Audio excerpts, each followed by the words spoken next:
자, 오늘 공급하실 차례인가요? 24페이지.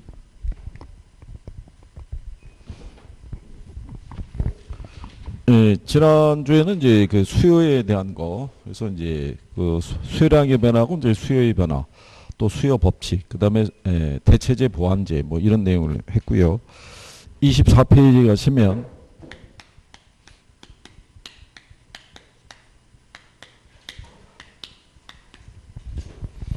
예, 공급이 주어져 있을 때요.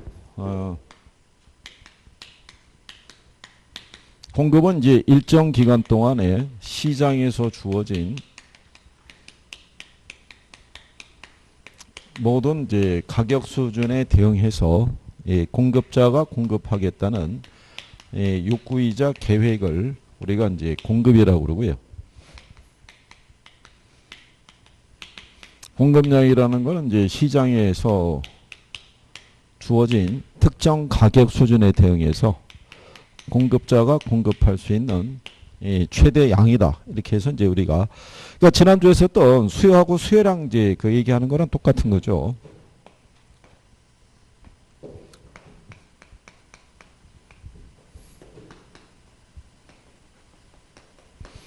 만약에 이제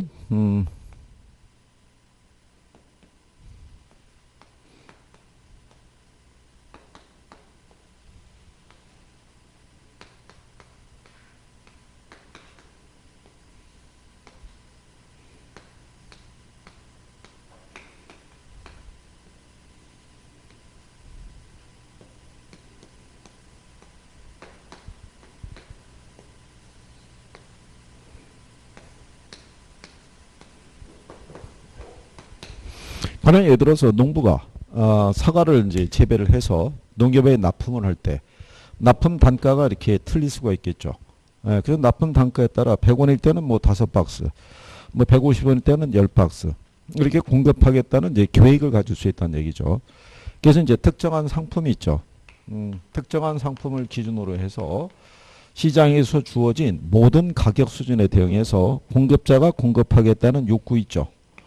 예, 그거를 나타내는 게 이제 공급 곡선이라고 보시면 돼요. 그래서 이 공급 곡선이라는 것은 시장에서 주어진 모든 가격 수준에 대응해서 공급자가 공급하겠다는 욕구를 나타낸 것이고, 여기 있는 공급량이라는 건요, 이 공급 곡선상의 한 점으로 나타난다고 보시면 돼요. 이 상태에서 만약에 가격이 200원으로 결정이 됐을 때 있죠.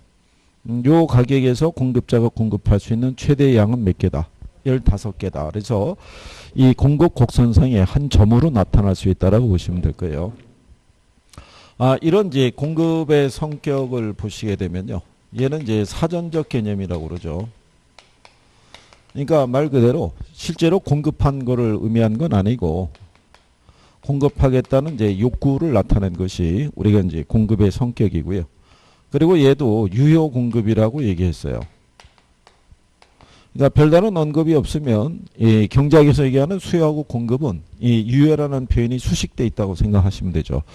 그러니까 특정한 상품을 공급하겠다는 이제 욕구라는 것은요. 실제로 공급할 수 있는 뭐가 있어야 돼요.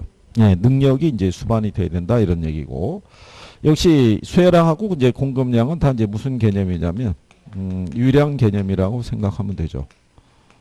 그래서 얘는 일정한 뭐가 명시됐을 때, 기간이 명시가 됐을 때. 그래서 우리가 일반적인 이게 저기 기간이라는 것이 명시가 됐을 때 수량의 의미가 분명해진다고 그랬었죠.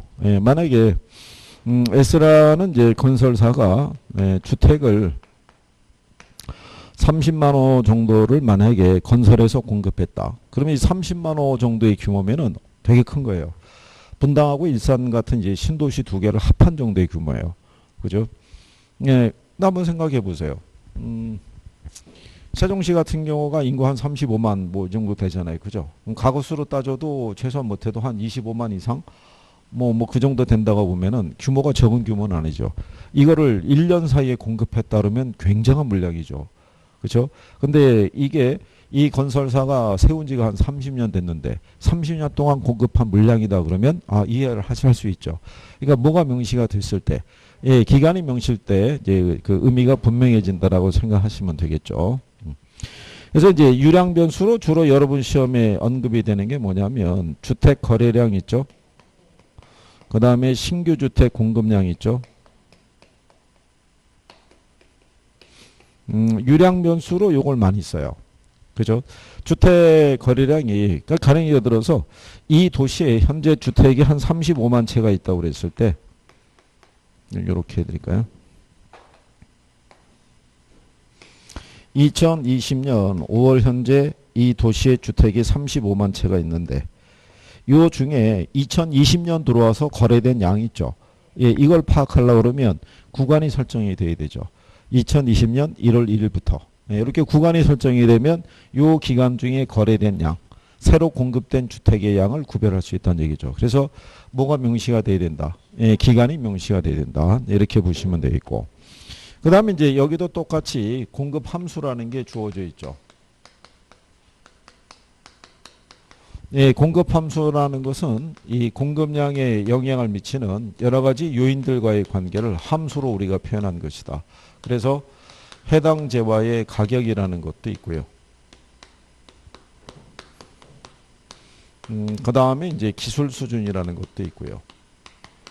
그 다음에 이제 생산 요소 가격. 이렇게 돼 있을 때 여러분 시험의 공급 쪽에서는 제일 많이 인용하는 게 이거예요. 예, 기술 수준에 대한 것도 활용을 해요. 작년에도 이제 시험 지문으로 활용을 했었고요. 그러니까 생산 요소 가격은, 생산 요소라는 거는 물건을 만들 때 투입하는 재료를 의미했었어요. 그죠? 그러니까 생산 요소 가격에 대한 거는 우리가 이제 토지하고 노동하고 자본이 있으면 토지 사용에 대한 대가로 지대, 노동에 대한 대가로 임금, 자본에 대한 대가로 이자, 뭐 그런 것들이 이제 생산 요소 가격이 되겠죠. 그래서 이제 이런 것들이 이제 다 변수인데 이게 독립 변수라고 그랬어요. 얘네 하나하나가 변하면 이제 얘를 변화를 준다. 그런데 얘들이 동시에 변한 거를 우리가 하나의 그래프에 표시할 수는 없으니까, 그래서 우리가 가정을 만들어서 이 다른 애들은 어떻다고 가정하는 거예요. 일정하다고. 일정하다는 가정하에 여기 있는 공급량에 영향을 주는 유일한 변수는 이제 가격이 되더라, 이런 얘기죠. 그래서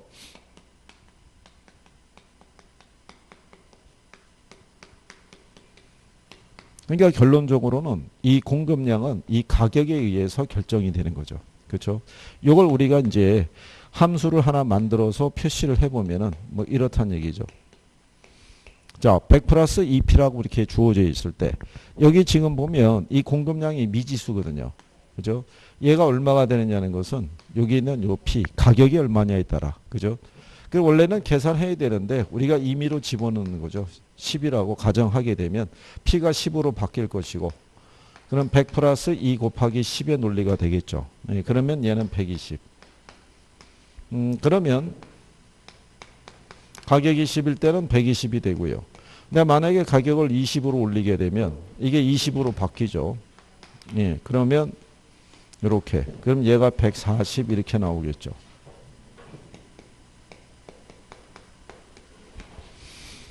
그래서 이제 요거 기준에서 보시게 되면은 가격이 이렇게 상승하게 되면 양이 이렇게 늘어나죠. 예, 근데 반대로 가격이 하락하게 되면 양이 이렇게 줄어들죠. 그래서 다른 요인은 일정하다고 가정할 때 가격과 공급량 사이에서는 무슨 관계가? 예, 비례가. 예. 이것도 이제 작년 시험에서 지문으로 활용한 거죠. 그래서 가격이 상승하면 공급량이 어떻게 돼요? 증가해야 되는데 작년 시험은 가격이 상승하면 공급량이 감소한다. 이래서 틀리게 지문을 낸 거예요. 그래서 이게 비례 관계를 나타내는 것을 우리가 무슨 법칙이라고 한다? 예, 이거를 공급 법칙이라고 얘기를 해요. 그래서 공급 법칙은 가격과 공급량이 비례 관계라는 거고요. 이게 이제 수요와 공급의 균형 또는 수요와 공급의 이제 탄력성에 갔을 때도 이제 역시 이 논리가 나오죠. 이걸 우리가 이제 그림으로 나타난 게 공급 곡선이죠.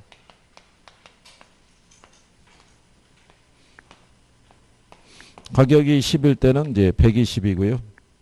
가격이 20일 때는 140. 여기 있는 요 수치가 그대로 옮겨온 거라고 얘기했고요. 그러면 이렇게 만나는 점이 이렇게 도출이 되죠. 그러면 눈에 보이는 두 개의 점이 있지만 보이지 않는 점들도 있다고 그랬죠. 예, 그래서 요 점들을 선택해서 연결한 선을 우리가 공급 곡선이라고 그랬어요. 그래서 기울기가 우상향하는 기울기를 갖는다. 네, 이렇게 해서 이제 우리가 기본적인 내용을 이제 정리해 봤고요. 그 다음에 이제 개별 공급 곡선하고 시장 공급 곡선이 있죠. 요거는 지난주에 했던 개별 수요 곡선하고 이제 시장 수요 곡선의 논리하고 똑같으니까, 예, 그대로 참고하시면 될 거예요. 그죠? 예를 들어서 시장 공급 함수를 구하려고 그러면요. 예, 만약에 그 뒤에 26페이지 상단에 가면 박스 있죠. 두 개의 지문이 있죠. 밑에 지문을 보면 어떤 부동산에 대한 개별 공급 함수가 QS는 이렇게 해서 양이 먼저 앞으로 나와 있을 때는 그냥 두 개를 곱하기 2 하거나 더해주면 같은 숫자만큼 더해주면 된다고 그랬었죠. 근데 P라고 나오면은 나눠서 우리가 계산하면 된다고 그랬으니까 요령은 똑같아요. 그죠? 그런 정도 보시면 돼 있고. 그 다음에 이제 공급의 변화하고 공급량의 변화가 주어져 있어요. 그죠? 그거는 이제 기억하셔야죠.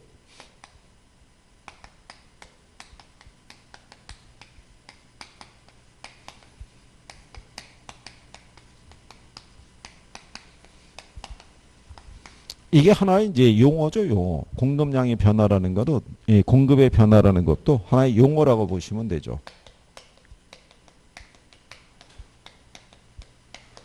예, 이 공급량의 변화를 가져다 주는 요인이 있죠. 예, 요인이 뭐라고 그랬냐면, 예, 해당 재화에 뭐가 변해서, 예, 가격이 변해서. 그러니까 요거를 요렇게 수식해서요. 뭐가 변해서, 가격이 변해서 이렇게 얘기할 수도 있어요. 그러면 어떤 결과가 도출이 되냐면 동일한 이 공급 곡선상에서의, 예, 점의 이동이 나타나죠. 이렇게. 근데 여기에서도 실전에서 보게 되면 요거는 이렇게 생략할 수가 있어요. 점은 그냥 공급 곡선상에서의 이동 이렇게 얘기를 하죠. 그러면 이거는 지난번에 얘기했지만 우리가 여기 종축에 뭐 쓰기로 했어요. 여기 좌표상에 있는 얘가 변했을 때 있죠. 예, 얘가 변해서 뭐가 변할 때 얘가 변하겠죠. 예, 그거를 이제 용어상에서 공급량이 변화라는 거예요. 그러니까 뭐가 변해서 가격이 변해서 이 공급량이 변화가 된 거를 우리가 하나의 공급 곡선상에서의 이동으로서 우리가 표시할 수 있다는 얘기죠. 그죠? 그러니까 가령 예를 들어 갖고 뭐 이런 얘기잖아요. 아파트의 가격이 평방미터당 1,000만 원일 때 공급자들이 100채를 이렇게 공급을 했었는데 다른 요인은 일정할 때 이게 만약에 1,500만 원으로 가격이 오르면 이게 150채로 늘어나고요. 만약에 이 가격이 800만 원으로 이렇게 떨어지게 되면 80채만 시장에 공급을 해요. 그러면 여기 보시면은 지금 뭐가 변한 거예요? 근데 얘를 변화시키는 요인은 뭐가 변해서? 얘가 변해서 이제 얘가 변한 거죠. 근데 여기 있는 이 가격이라는 게 여기 있는 애잖아요. 얘가 변하면 이렇게 하나의 선에서 이동이 된다는 거죠. 하나의 선에서. 자, 그런데 이 공급의 변화라고 얘기하는 거는요. 요인이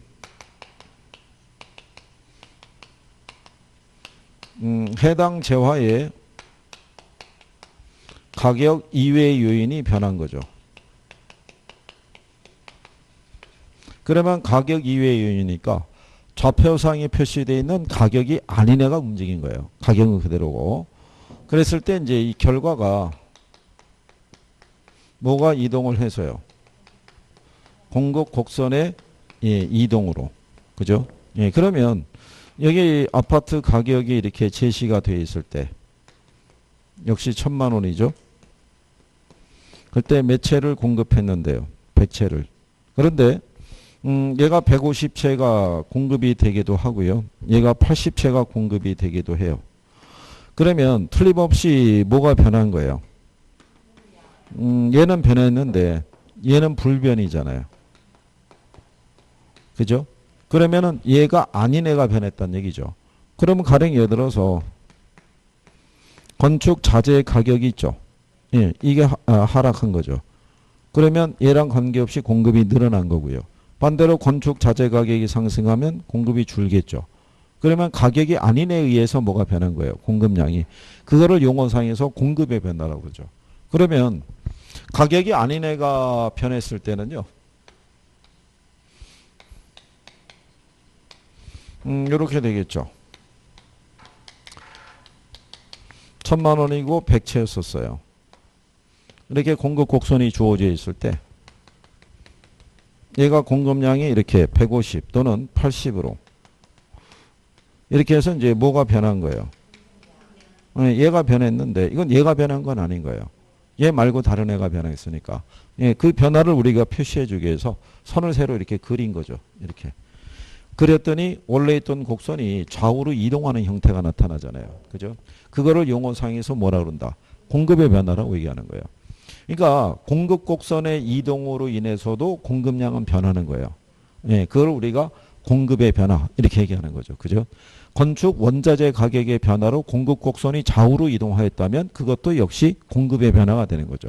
오로지 이 선호에서 이동하는 거는 해당 재화의 가격만 변했을 때만 가능한 결과다. 이렇게 구별하시면 될 거예요.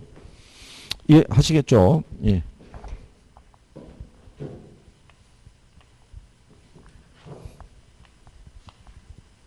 자, 그랬을 때 저렇게 곡선을 좌우로 이동을 시키는 요인을 우리가 공급의 변화 요인이라고 얘기를 해요. 이 공급 변화 요인이니까 해당 재화의 가격은 아니다라고 이제 이렇게 생각하시면 되죠. 그래서 이제 여기서 가장 많이 활용하는 게 뭐냐면 이거예요. 예, 생산 요소 가격의 변화. 그렇죠? 예, 이게 변하면 이제 가격과 관계없이 이제 공급량의 이제 변화가 발생하게 되는 거죠. 그래서 여러분 시험에 나온 것 중에 보면 뭐 건축 원자재 가격이 있죠. 얘가 변할 수도 있고요. 건설 노동자의 임금이 변할 수도 있고, 그 다음에 주택 건설용 택지 가격이 변할 수도 있고요. 뭐 이런 식의 변화를 주는 거죠. 이게 오르게 되면 공급이 줄어드는 거고요. 떨어지면 공급이 늘어나는 경우고, 뭐 그런 경우를 얘기할 수 있고요. 그 다음에 이제 기술 수준의 변화도 활용은 해요. 작년 여러분 시험에는 새로운 주택 건축 공법이 있죠. 예, 이게 개발됨에 따라 주택을 생산해서 공급하는 기간이 짧아질 수 있다. 뭐 이렇게도 이제 표현할 수 있는 거예요. 그 다음에 이제 여러분들에게는 뭐도 주냐면 이 공법상의 규제 있죠.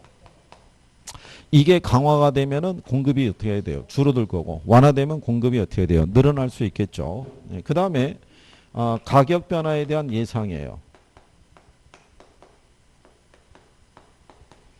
자, 공급자들은요, 가격이 상승할 것이라고 예상이 되면 공급은 줄죠. 가격 상승이 예상이 되면 공급은 감소하는 거예요. 왜냐하면 공급자들은 이윤을 추구하는 사람들이에요. 앞으로 가격이 올라갈 것 같으면 더 오른 다음에 매매하는 게 훨씬 유리하겠죠. 그렇죠? 예, 그러니까 그거를 여러분들이 그러니까 이해를 하는 게 필요해요. 용어가 이해가 딱 되면 공부하는 분량이 많이 줄어들어요. 예, 그랬을 때 정리하고 빨리빨리 넘어가는 게 필요로 하고요. 요즘 이제 학생분들이 5월 달도 다 지나가고 그러니까 슬슬 심리적으로 이제 쫓기기 시작하는 거죠. 한 거는 별로 없는데, 생각해 보세요. 불과 얼마 전에 2020년이라고, 그죠? 새해가 밝았다고 막 그랬는데, 지나 보낸 게 벌써 5개월이 그냥 휙 가고 있는 거예요. 그죠? 그러니까 앞으로 이제 오는 5개월만 이제 지나가면은 바로 시험장 가는 거죠. 지금까지 가는 속도 비교하면은 남아있는 것도 금방 지나갈 거라고 우리가 예상이 되죠. 그래서 제가 여러분들 처음 뵀을 때 그 얘기 했었죠. 시간 금방 간다고. 조금 있으면 종강한다는 소리 한다고. 그렇잖아요. 얼마 안 남은 거예요. 그냥 이렇게 휙 가는 거예요. 그게. 아니 그렇다고 해서 우리가 40번을 더 한다는 거는 가급적이면 이번에 그렇죠. 잘 마무리해서 가셔야 돼요. 이거. 그죠? 그래도 이게 이만큼 했었을 때 그죠? 이렇게 막 비도 오고 날도 구준데 여기까지 와서 공부한다는 게 참 보통 일은 아니죠. 그렇지 않겠어요? 예, 그래도 해야 된다는 얘기죠. 어쩔 수 없이. 그러니까 요거는 이제 보고 여러분들이 판단할 수 있어야 되겠고, 이거 시험에서 이제 어떻게 해주냐면요. 이렇게 해도 줘요. 균형 상태인 시장인데, 건축 원자재 가격이 하락했다는 거죠. 그러면 새로운 이 시장 균형 가격이 있죠. 균형 가격은 상승하겠어요? 하락하겠어요? 이게 하락하겠죠. 이거 상승 그러면 틀리겠죠. 그렇죠? 이렇게도 주는 거예요. 그러니까 건축 원자재 가격이 하락하면 공급이 늘어난다는 얘기예요. 그러면 균형 상태니까 수요는 그대로인데 공급만 늘어난 거예요. 그러니까 초과 공급이 되니까 가격은 하락하는. 그러니까 이런 식의 변화로 언제든지 활용할 수 있기 때문에 구별할 수 있어야겠고요. 자, 그 다음에 이제 부동산 공급의 특징이라고 나와요.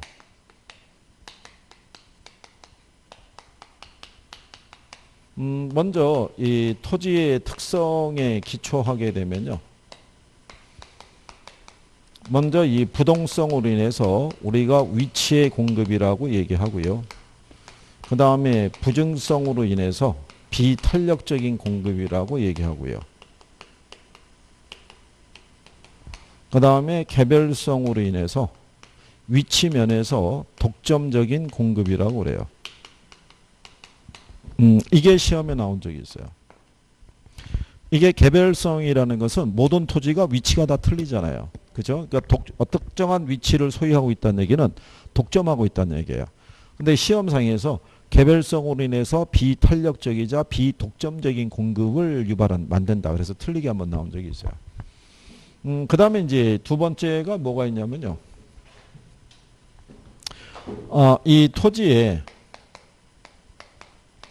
물리적 공급하고 그 다음에 경제적인 공급이 있죠. 그죠?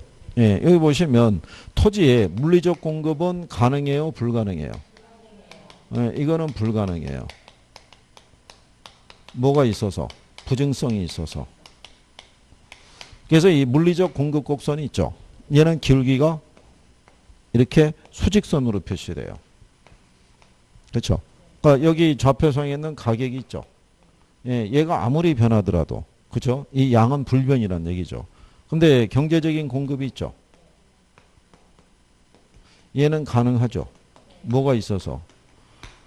용도, 그쵸. 용도의 다양성이 있어서 이건 가능한 거예요. 그래서 경제적 공급 곡선은 기울기가 이렇게 우상향해요. 그죠? 예, 그래서 이 경제적 공급 곡선의 기울기는 우상향하는. 이게 시험에 한번 나온 적이 있죠. 우상향하는데 우하향하는 기울기를 갖는다 그래서 틀리게 이렇게 명시한 적이 있죠. 자, 그 다음에 이것도 시험상에서 가끔씩 나와요. 단기와 장기 공급 곡선에 대한 것 있죠. 예, 이건 이제 우리가 설명해 드렸는데 단기는 생산 요소의 이동이 있죠. 예, 이동이 제약을 받는 시기가 단기예요. 이게 우리나라에 보게 되면은 이 마스크 있죠. 이 수요에 비해서 공급 능력이 떨어져 가지고 가격이 막 치솟았잖아요. 그죠? 근데 그러면 단기에 우리가 마스크의 생산량을 늘리고 싶은데 문제는 생산할 수 있는 기계가 한정되어 있는 거죠. 그렇잖아요. 그럼 늘리기 위해서는 뭐가 필요하냐면 기계를 들여와야 돼요. 그러면 걔를 수입을 해서 들여올 때까지 또 절차를 거쳐야 되잖아요. 근데 기계만 들여왔다가 바로 찍을 수 있는 건 아니고 걔네가 들어가서 생산 시설이 갖춰줘야지만 걔네가 또 들어갈 거 아니에요. 그러니까 그런 걸 다 마련하려고 그러면 뭐가 많이 걸린다. 시간이. 그래서 우리가 단기 공급 곡선, 단기는요 비탄력적이라고 그러고 상대적으로 기울기가 급하다라고 얘기를 해요. 예. 근데 장기가 되면은 생산 요소의 이동이 있죠. 예, 이게 이제 제약이 완화가 되겠죠. 시간이 충분히 주어졌으니까 기계도 들여올 수 있고 얘네가 들어올 수 있는 공장 시설도 다 설치가 돼 있고. 그러니까 이제 장기가 되면은 상대적으로 탄력적이라고 그러죠. 그래서 상대적으로 기울기가 어떻게 돼요? 완만하다. 근데 가끔 이걸 바꿔주는 거예요. 나오는 표현 정도를 그러니까 가끔씩 쓰니까 그런 정도 구별할 수 있으시면 될 거예요.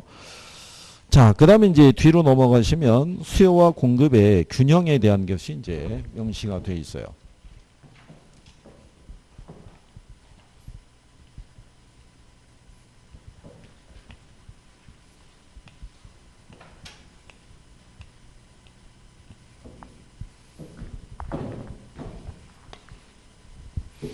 자, 이 수요와 공급의 균형도 시험상에서 꾸준히 나온다고 봐야죠.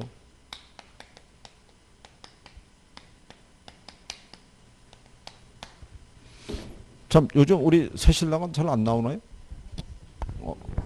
그럴 이유로 정신적인 충격이 또 심했나 보군요. 또 그게 그날 하루에 모든 게 결정이 나는 건 아닌데 아마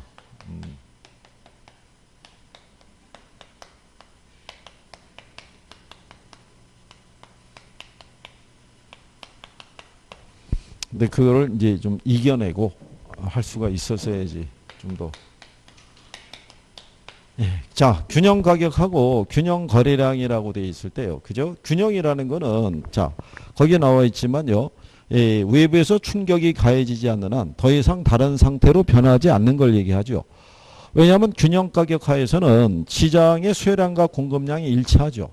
왜냐하면 그 조건 하에서는 수요자나 아니면 공급자나 다 이윤을 얻고 있다고 생각하기 때문에 항상 균형 상태가 유지된다고 지난번에 우리가 그림으로 이제 그래프 그려서 해봤던 거고요. 거기 보면 이제 이 표가 들어가 있죠.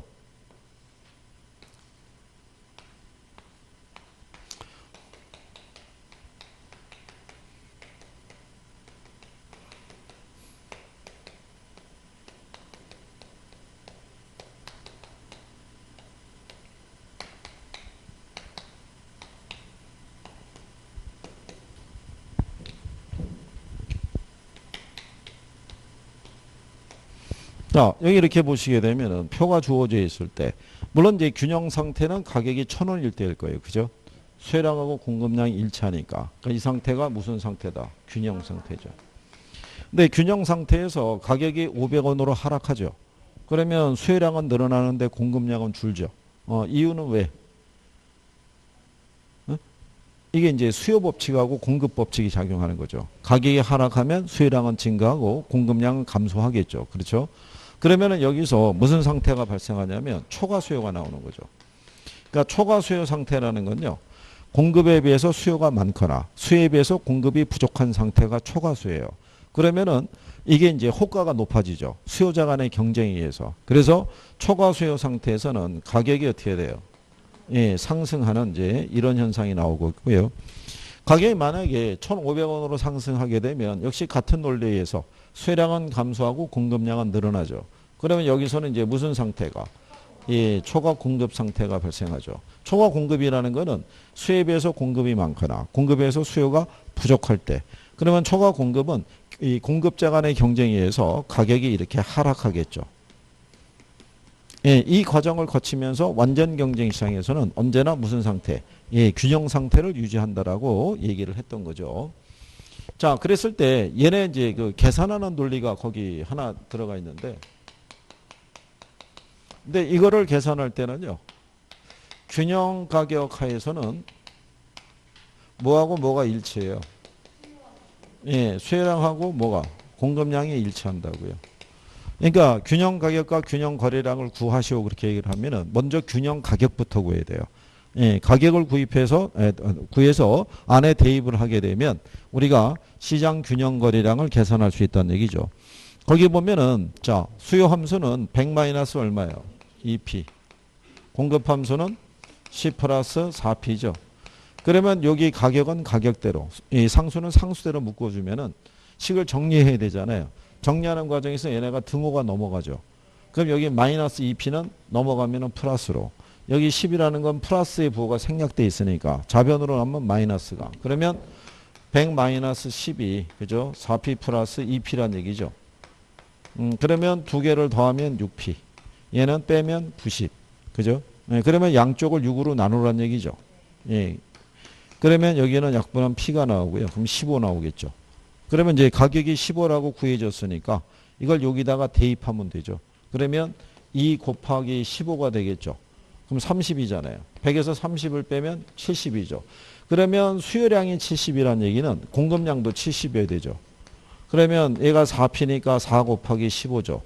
그럼 60이죠. 60에다 10을 더하면 70. 그래서 양은 얼마다? 70. 근데 여러분들 이쪽의 계산 문제의 난이도가 통상 이런 수준이에요. 그러니까 균형 가격하고 균형 거래량을 구하라는 문제는 그래서 탄력성보다는 빈도가 좀 떨어져요. 그렇다고 아주 복잡한 걸 주긴 힘들거든요. 그죠? 근데 만약에 이렇게 줄 수가 있겠죠. 이렇게. 이렇게. 예, 이렇게 주면 EQS니까 요거를 이렇게 바꾸면 되죠. C 플러스 얼마? 4P. 예, 이런 정도의 변화는 있을 수 있다고 봐요. 왜냐하면 이거를 거미집 이론에서 한번 냈거든요. 이런 식의 유형으로. 그러니까 이거를 이쪽으로 대입해서 한번 유도할 수도 충분히 있다. 예, 이제 그런 것만 이제 하시면 되겠죠. 그러면 이렇게 나왔을 때는 정형화된 것만 딱 정리가 되어 있는 사람은 이걸 풀지를 못하고 그 인간이 EQS는 안 가르쳐 줬는데 뭐 이렇게 가는 거죠. 예, 그래서 틀릴 수도 있으니까 유념하시면 될 거고요. 자, 그 다음에 이제 이 균형 가격하고요. 균형량이라는 게 이제 변할 수 있죠.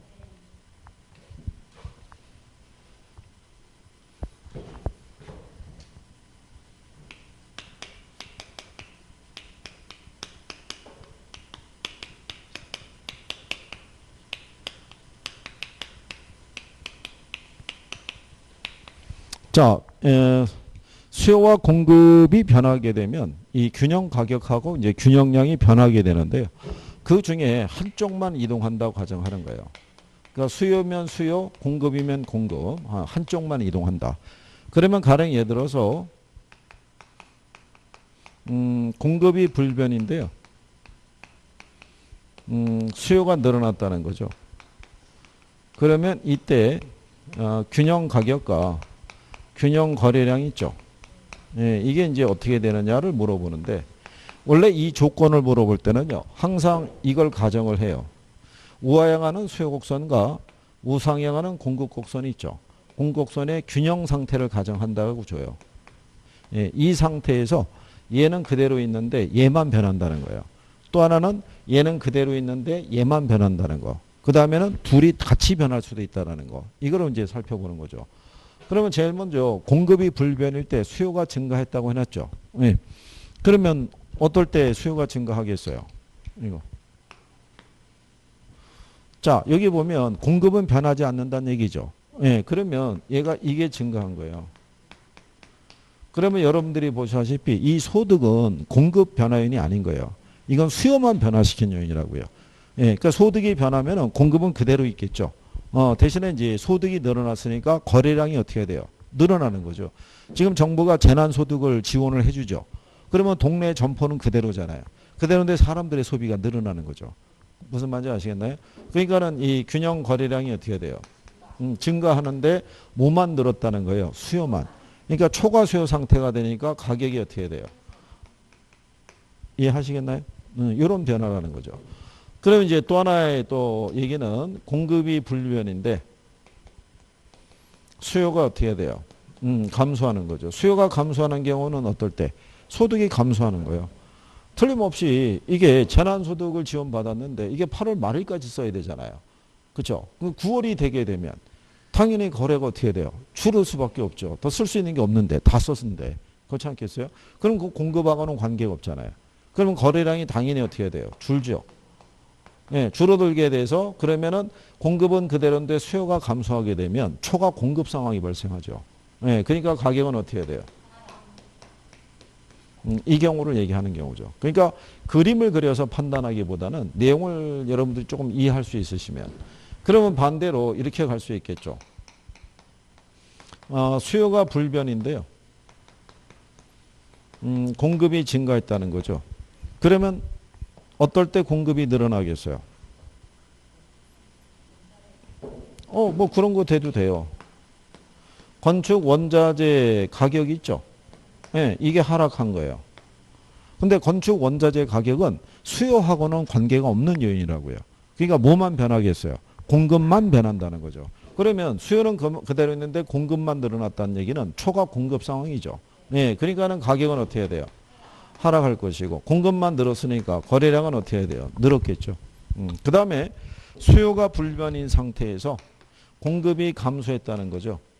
그러니까 공급이 감소했다는 얘기는 건축 원자재 가격이 상승했다는 얘기죠. 그러니까 이것도 공급만 변화시키는 요인이지 수요하고는 관계가 없잖아요. 그러니까는 공급만 어떻게 돼요? 줄었으니까 가격은 이제 어떻게 되냐면 초과 수요 상태가 되니까 가격은 어떻게 된다? 상승하겠죠. 이 변수를 이해하시겠어요? 그러니까 이제 출제자들이 이제 이런 지문을 가지고 변화를 유도하니까 그렇게 구별할 수 있으시면 되죠. 근데 이제 얘네가 한쪽만 이동하는 게 아니라 모두 이동할 수도 있어요, 없어요? 자, 모두 이동할 때요. 첫 번째는 뭐가 있냐면 수요도 증가하고요. 공급도 뭐 했대요? 그러면 요거를 이제 선생들이 모의고사 줄 때는요. 이거를 수요도 증가하고 공급도 증가한다고 줄 수도 있고 시장에서 소득이 증가하고요. 그죠? 예. 건설 노동자의 임금이 있죠. 예, 임금이 이렇게 하락했다. 그죠? 임금이 예를 들어서 그렇죠. 이렇게 하락했다. 그러면 이렇게 주어졌을 때 시장 균형 가격이 어떻게 될 것이냐 이렇게 유도할 수도 있죠. 예, 그러면 소득이 증가하면 수요 증가하죠. 임금이 하락하면은 이제 공급도 늘어날 수 있겠죠. 그렇잖아요. 그러면 요건은 수요도 증가했고 공급도 증가했다는 거죠. 예, 이럴 때 균형 가격과 균형 거래량의 변화 있죠. 이거 우리가 유추할 수 있으면 되죠.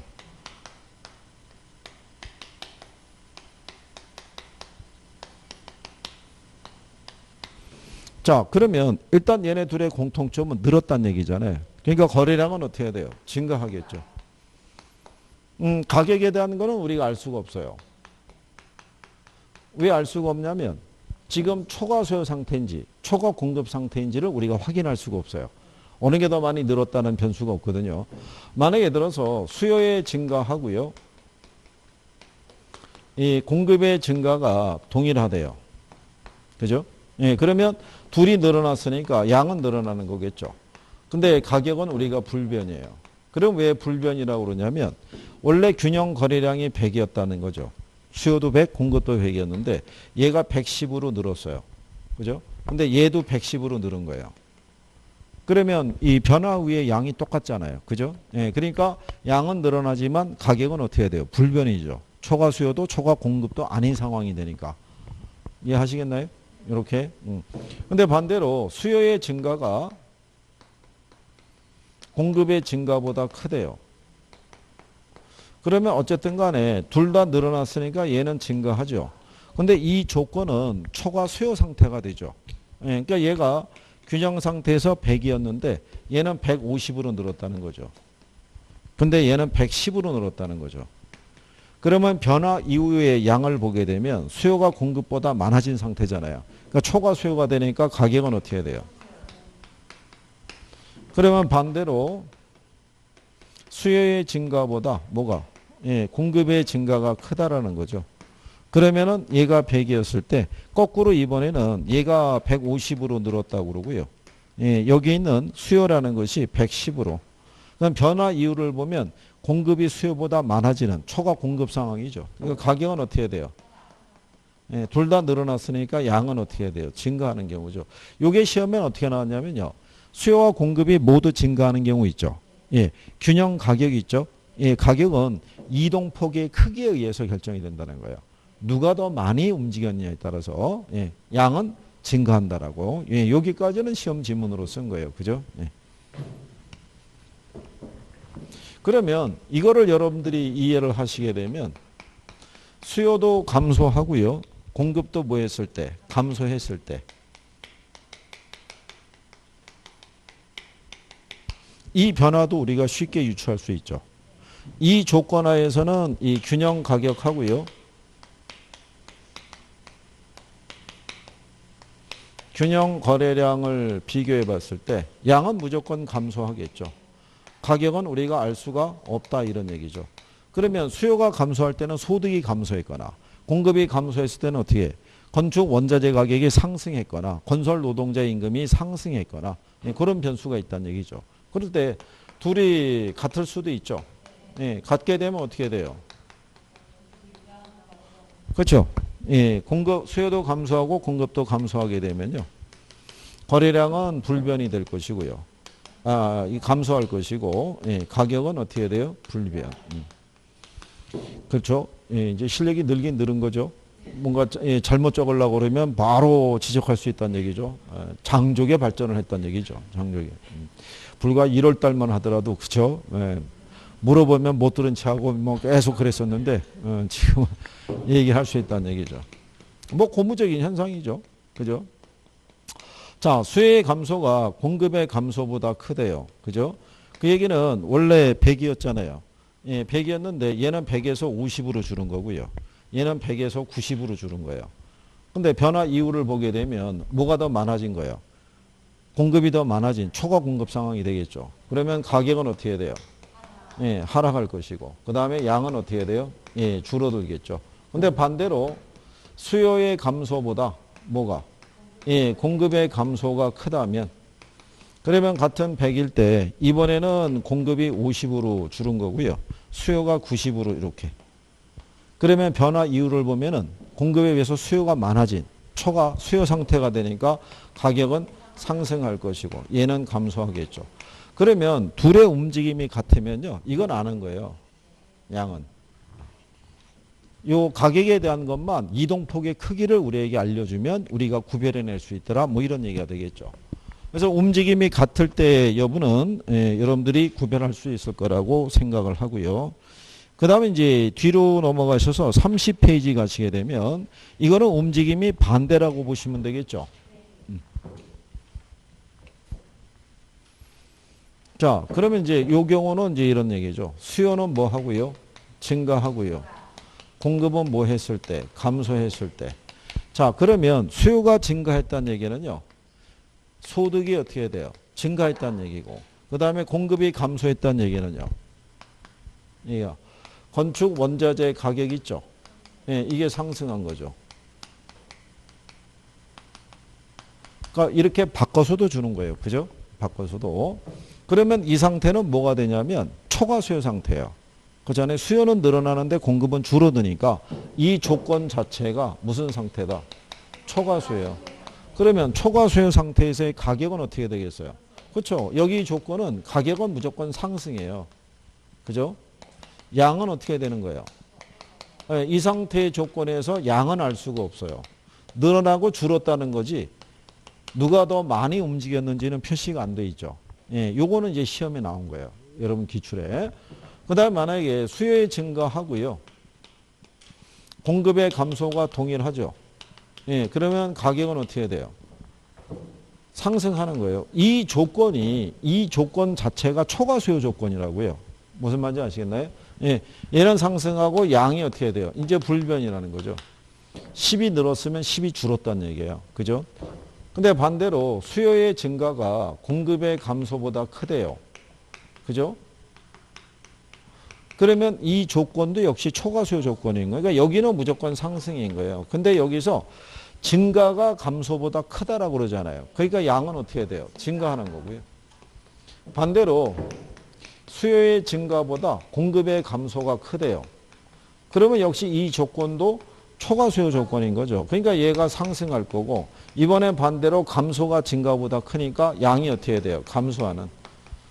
그러면 움직임이 반대면 이건 아는 거죠. 가격은. 양만 우리가 구별을 해주면. 그러면 이것도 똑같은 거예요. 수요는 감소하고요. 공급은 뭐 했다는 거예요? 증가.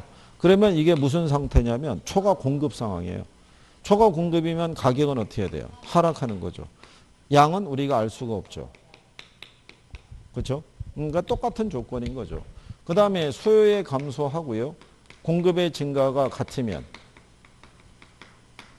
그러면 이 가격은 하락하는 거고요. 그죠? 양은 불변이겠죠. 근데 반대로 수요의 감소가 뭐보다? 공급의 증가보다 크다면 이렇게 나오겠죠. 그러면 얘는 여전히 하락일 거고 감소가 증가보다 크니까 양은 어떻게 돼요? 감소할 거고 반대로 수요의 감소보다 공급의 증가가 크다면 이렇게 나가겠죠. 그러면 역시 초과 공급 상황이니까 하락할 것이고요. 증가가 감소보다 크니까 증가 이렇게 하겠죠. 그럼 여기도 똑같이 이건 아는 거죠. 그리고 쟤들하고 비교해 보면은 얘들은 양의 움직임을 아는데 가격은 우리에게 구별해 줘야지 하는 거고 얘들은 조건이 초과 수요와 초과 공급 상황이니까 가격은 우리가 아는데 양의 변화만 우리에게 표시해 주면 우리가 구별할 수 있다는 거죠. 요즘은 얘대로 묶어서 한 문제로는 안 나오고요. 그냥 지문 하나로 이렇게 들어오는 거예요. 지문 하나로. 그래서 이게 그래프 이동을 갖고 하는 거는 너무 시간이 많이 걸리고 간단하게. 그러니까 이게 경제 논리라고 그래서 그 이론을 다 어렵게 주거나 그러진 않아요. 예, 그러니까 간단한 요건이기 때문에 5개 정도 나오면 한 3개는 맞출 수 있을 거라고 봐요. 그래서 일단 여기까지 하셨고 잠깐 쉬었다가 탄력성 하시죠.